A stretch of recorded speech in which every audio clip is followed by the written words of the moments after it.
আসসালামু আলাইকুম। আজকে আমাদের মুরগির বাচ্চার বয়স 13 দিন প্লাস, ওজন হয়েছে 530 গ্রামের মতো। কিন্তু মুরগিগুলো একটু অসুস্থ হয়ে পড়েছে, হঠাৎ করে প্যারালাইজড হয়ে যাচ্ছে। কারণটা বুঝতে পারছি না, তবে আপনাদের কিছু বাচ্চা দেখাই এগুলো একটু অসুস্থ হয়ে পড়েছে। এই যে বাচ্চার গোটটা খুব সুন্দর আছে, ওজন গড় এসেছে 665 গ্রাম। এই যে এই বাচ্চাগুলো প্যারালাইজড হয়েছে, এই দেখুন অবস্থা, দেখুন এই যে এই অবস্থা, নড়াচড়া করতে পারছে না। এটা মারা গেছে।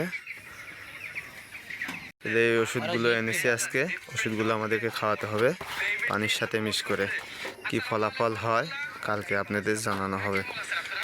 আর একটু আমাদের জন্য দোয়া করবেন যেন আমরা এই রোগ থেকে রক্ষা পাই। আমাদের চ্যানেলটা একটু সাবস্ক্রাইব করে দেবেন আর আমাদের পাশে থাকবেন, এই কামনা রাখি।